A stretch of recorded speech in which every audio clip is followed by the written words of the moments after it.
Capítulo XLVI. Isabel había quedado muy disgustada por no hallar carta de Juana a su primera llegada a Lambton, y ese disgusto habíase renovado cada una de las mañanas que hasta entonces había pasado allí, pero a la tercera de estas su pena desapareció y su hermana quedó a la par justificada por recibir aquella 2 cartas de esta a la par, en una de las cuales se indicaba haberse extraviado en determinado punto, lo que no sorprendió a Isabel, pues Juana había escrito en la misma la dirección notablemente mal.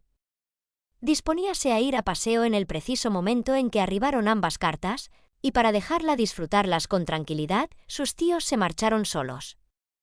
Era lógico atender primero a la extraviada, la cual estaba escrita hacía 5 días.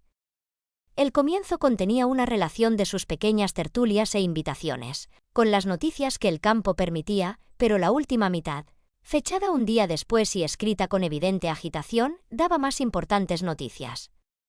Era de esta suerte: después de escrito lo anterior, carísima Isabel, ha ocurrido algo de lo más serio e inesperado, pero tengo miedo de alarmarte. Ten por entendido que todos estamos bien. Lo que he de decirte se refiere a la pobre Lidia. La última noche, a las 11, precisamente cuando nos íbamos a acostar, llegó un propio enviado por el coronel Forster para informarnos de que aquella se había escapado a Escocia. Con uno de los oficiales del mismo, para decir la verdad, con Wickham. Imagina nuestra sorpresa. Con todo, a Catalina no pareció la cosa del todo inesperada. Estoy muy triste. Imprudencia tal por parte de ambos. Pero quiero esperar lo mejor y que su carácter no haya sido bien comprendido. Por ligero e indiscreto puédolo tener con facilidad, pero este paso, y alegrémonos de ello, no le pinta como de mal corazón. Su elección, al fin y al cabo, es desinteresada, pues has de saber que nuestro padre nada puede dar a ella. Nuestra pobre madre está tristemente apenada, nuestro padre lo soporta mejor. Cuántas gracias doy de no haberle hecho conocer a ella lo que se ha dicho contra él. Nosotras mismas debémoslo olvidar. Se supone que se marcharon el sábado a las 12 próximamente, pero no se les echó en falta hasta ayer a las 8 de la mañana. Entonces vino en derechura el propio. Querida Isabel, han tenido que pasar a menos de 10 millas de vosotros. El coronel Forster dice que le esperemos en breve aquí.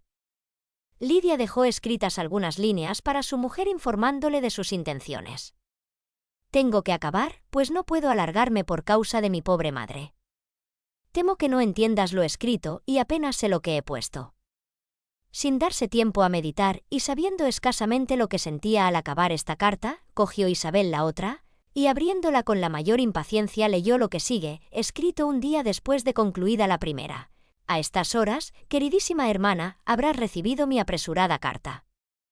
Deseo que la presente sea más inteligible, pero, aun disponiendo de tiempo, mi cabeza está tan extraviada que no puedo ser coherente. Queridísima Isabel, apenas sé si escribir, pero tengo malas noticias para ti y no puedo dilatarlas. Por más imprudente que pueda ser el casamiento de Wickham y nuestra pobre Lidia, estamos ansiosos de que se nos asegure haberse verificado, pues hay sobradas razones para temer que no se hayan ido a Escocia. El coronel Forster vino ayer, habiendo dejado Brighton el día anterior no muchas horas después que el propio. Aunque la breve carta de Lidia a la señora F. daba a entender que iban a Gretna Green, Denny dijo saber algo sobre eso, y expresó su creencia de que jamás pensó en ir allí ni en casarse con Lidia de ningún modo, y habiéndoselo contado al coronel Forster, alarmóse y salió al punto de B con idea de seguir el camino de aquellos. Siguió en efecto su rastro con facilidad hasta Clapham, pero no más adelante, porque al llegar ellos a dicho punto se habían mudado a un coche ordinario despidiendo la silla de postas que los llevara desde Epsom. Todo lo posterior que se sabe es que se les vio seguir el camino de Londres. No sé qué pensar.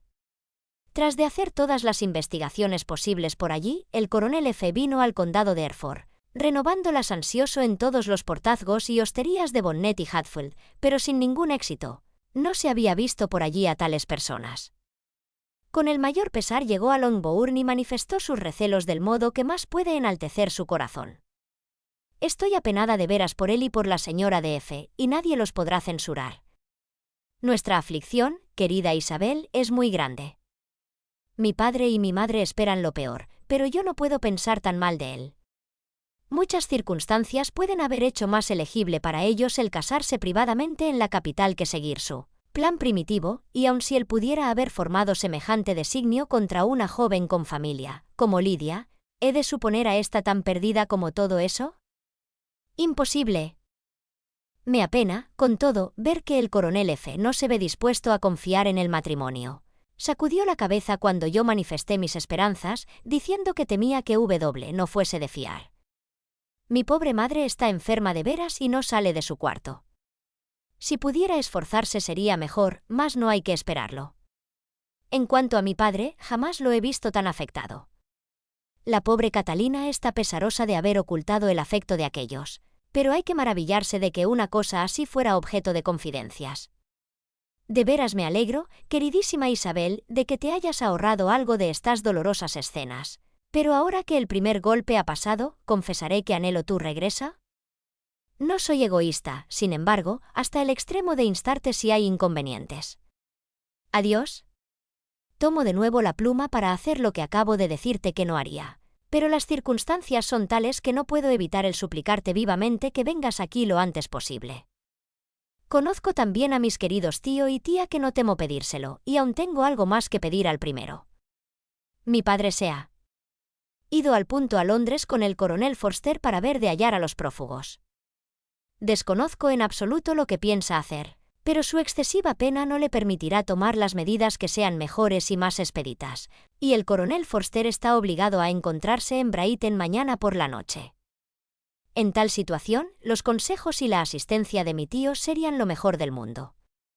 Él comprenderá al instante que tengo que sentir y cuento con su bondad. «Oh, ¿dónde está mi tío?», exclamó Isabel lanzándose de la silla en cuanto acabó la carta, ansiosa de seguirle sin perder un momento de tiempo tan precioso, pero cuando llegó a la puerta abría ésta un criado y entraba Darcy.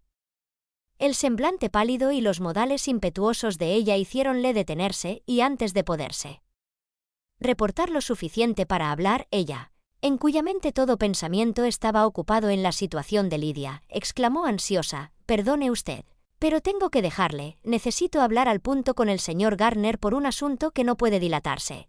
No puedo perder un instante». «Dios mío, ¿de qué se trata?», exclamó él con más sentimiento que cortesía, y después, reponiéndose, dijo: «No quiero detenerla a usted un minuto, pero permítame usted a mí, o mande un criado que vaya tras los señores de Gardner. Usted no está lo suficiente bien, usted misma no puede ir». Isabel dudó, pero sus rodillas temblaron, y conoció cuán poco ganaría con que tratase de alcanzarlos. Por consiguiente, llamando al criado, encargóle que trajera sin dilación a sus amos, aunque dando la orden con voz tan sin aliento que resultaba ininteligible. Al abandonar el criado la estancia sentóse ella, incapaz de sostenerse, y pareciendo hallarse tan mala que fue imposible a Darcy dejarla sin contenerse de decir en tono amigable y compasivo: «Permítame usted llamar a su doncella». «¿No hay nada que pueda usted tomar para aliviarse? ¿Un vaso de vino? Voy a traerlo». «Usted está mala de veras». «No, gracias», replicó ella tratando de serenarse. «No se trata de nada mío. Estoy por completo bien.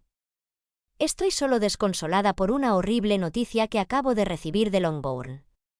Estalló en lágrimas al decir esto, y durante algunos minutos no pudo hablar más. Darcy, tristemente suspenso, pudo solo decir algunas vaguedades sobre su interés y observarla en compasivo silencio. Al fin habló ella de nuevo. «Acabo de tener carta de Juana con noticias horribles que no pueden ocultarse a nadie. Mi hermana menor ha abandonado a todos los suyos, se ha fugado, se ha entregado a Wickham. Juntos se han marchado de Brighton. Usted conoce a él sobrado bien para dudar de lo demás. Ella no tiene dinero, no tiene relaciones, nada que pueda tentar a él. Está perdida para siempre». Darcy se quedó quieto de estupor. «Cuando pienso», añadió ella con voz muy agitada, «que yo podía haber evitado eso, yo, que sabía lo que era él. Si hubiera explicado solo parte de ello, algo de lo que aprendí, a mi familia. Si su modo de ser hubiera sido conocido no habría ocurrido lo que ha ocurrido. Pero ahora, para todo es tarde. Estoy de veras apenado, exclamó Darcy, apenado y espantado. ¿Pero es seguro? ¿Es por completo seguro? Oh, sí. Se fueron de Brighton el domingo por la noche y se les han seguido las huellas hasta cerca de Londres, pero no más allá, seguro que no han ido a Escocia. ¿Y qué se ha hecho? ¿Qué se ha hecho para encontrarlos? Mi padre se ha ido a Londres y Juana escribe solicitando la inmediata ayuda de mi tío. Espero que nos marcharemos dentro de media hora. Mas no cabe hacer nada. Es el hombre para dejarse. ¿Manejar? ¿Cómo siquiera descubrirlos? No abrigo la menor esperanza. Es horrible por todos lados. Darcy movió su cabeza en silencio. Oh. Si cuando se me abrieron los ojos y vi su verdadero carácter hubiera conocido lo que debía, lo que me habría atrevido a hacer. Pero no lo supe, temí cometer un exceso. Desdichado, desdichado error. Darcy no contestó.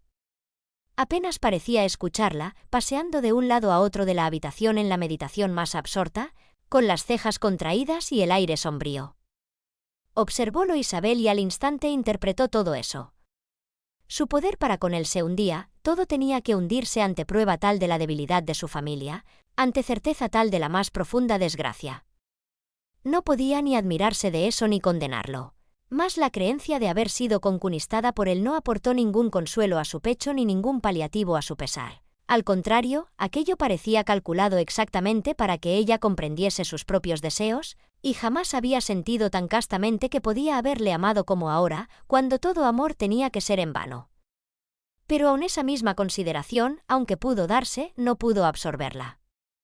Lidia, la humillación, la desgracia que a todos había acarreado, reclamaron al punto su atención, y cubriendo su rostro con un pañuelo, desapareció Isabel pronto para todo lo demás, y después de un silencio de varios minutos solo recobró la conciencia de su situación por la voz de su compañero, quien, de manera que, aun descubriendo compasión, delataba a la par reserva, le dijo: «Temo que hace tiempo desee usted mi ausencia, y nada me es dado alegar como excusa de mi permanencia aquí, fuera de un verdadero aunque inútil interés.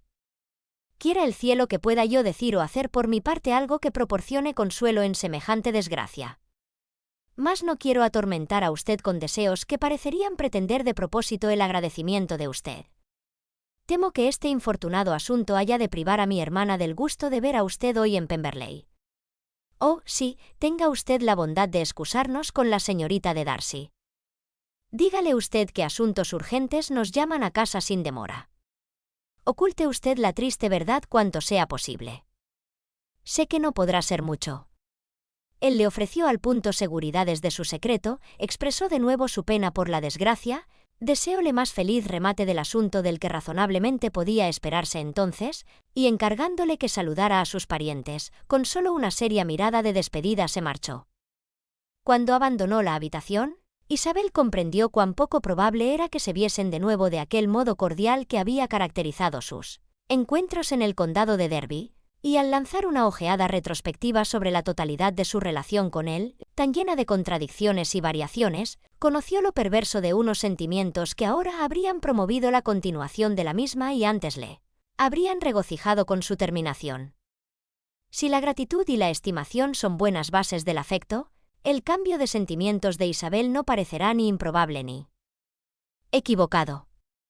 Mas si es de otra suerte, si el interés que brota de fuentes tales no es razonable o natural en cotejo con el tantas veces descrito como nacido de un primer coloquio con su objeto y aun antes de haber cambiado con él 2 palabras, nada podrá decirse en abono de aquella sino que había ensayado el antiguo procedimiento en su parcialidad con Wickham, y que su mal éxito podría acaso autorizarla a buscar el otro camino del afecto, aunque menos interesante.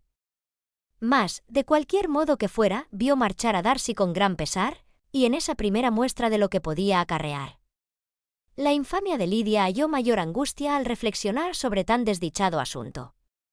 Desde que leyera la segunda carta de Juana nunca había alimentado la esperanza de que Wickham tratara de casarse con Lidia. Pensaba que nadie sino Juana podía lisonjearse con semejante esperanza. La sorpresa era el último de los sentimientos en la serie de los suyos. Mientras permaneció en su mente el contenido de la carta primera, Isabel fue todo sorpresa, todo asombro por qué Big Cam fuese a casarse con una muchacha con quien era imposible hacerlo por el dinero, pareciéndole incomprensible que Lydia hubiera podido atraerle así. Mas ahora todo resultaba sobradamente natural. Para atracción semejante contaba ella con suficientes encantos, y aun sin suponer que Lydia se hubiese comprometido deliberadamente para la fuga sin intención de casarse, no veía dificultad en creer que ni su virtud ni su cabeza la hubieran preservado de caer como presa fácil. Mientras el regimiento estuvo en el condado de Hereford jamás notó que Lydia albergase parcialidad ninguna por Big Cam, pero estaba convencida de que Lydia solo habría necesitado algún incentivo para aficionarse a cualquiera. Unas veces un oficial, otras otro, había sido su favorito. Según las atenciones de los tales los elevaba en su opinión. Sus afectos siempre habían permanecido fluctuantes, mas jamás sin un objeto. ¡Ay! Con qué agudeza sentía ahora los daños del descuido y de la errada indulgencia con semejante muchacha. Ansiaba vivamente estar en su casa para oír, para ver, para encontrarse en situación de compartir con Juana los cuidados que en la actualidad tenían que pesar solo sobre ella. Con una familia tan loca, un padre ausente y una madre incapaz de esfuerzo y requiriendo constante atención, y aun casi persuadida de que nada cabría hacer por Lydia, la ayuda de su tío parecíale de importancia máxima, y así, hasta que él entró en el cuarto fue grande el suplicio en que le puso su impaciencia. Los señores de Gardner habían regresado aprisa y alarmados, suponiendo por el recado que su sobrina se había puesto enferma, y tras de tranquilizarlos ella al instante sobre ese extremo, comunicóles con gran ansiedad la causa de su llamada, leyéndoles en voz alta las dos cartas e insistiendo en la posdata de la última con trémula energía. Aun no habiendo sido Lydia nunca su favorita, los señores de Gardner no pudieron menos de afectarse profundamente. No solo a Lydia, sino a todos alcanzaba eso, y así, pasadas las primeras exclamaciones de sorpresa y horror, el señor Gardner prometió cuanta asistencia estuviese en sus manos. Isabel, aún no esperando menos, agradecióselo con lágrimas de gratitud, y animados todos tres de un mismo pensamiento, determinaron al punto todo lo referente a su viaje. Iban a partir lo antes posible. ¿Pero qué haremos en lo relativo a Pemberley?, exclamó la señora de Gardner. John nos ha comunicado que el señor Darcy estaba aquí cuando enviaste por nosotros, ¿es cierto? Sí, y le dijo que no estábamos en disposición de cumplir nuestro compromiso. Todo eso queda arreglado. ¿Todo arreglado?, repitió la otra, mientras corría a prepararse, ¿y son esos términos para descifrar la verdad? Ojalá me fuera dado saber lo que hay ahí. Mas esos deseos eran en balde, o a lo sumo podían servirle para entretenerla en su apresuramiento y confusión en la hora que siguió. Si Isabel hubiera tenido posibilidad de estar ociosa, habría supuesto que todo trabajo era irrealizable para una desgraciada como ella, mas tenía tantas ocupaciones como su tía, y entre otras, poner tarjetas a todos los amigos de Lambton con mentidas excusas por su repentina marcha. Pero en una hora todo se despachó, y habiendo el señor Gardner arreglado mientras tanto su cuenta en la fonda, no restó sino partir, e Isabel, tras la pesadumbre de la mañana, hallóse, en menos tiempo del que habría supuesto, sentada en el carruaje y camino de Longbourn.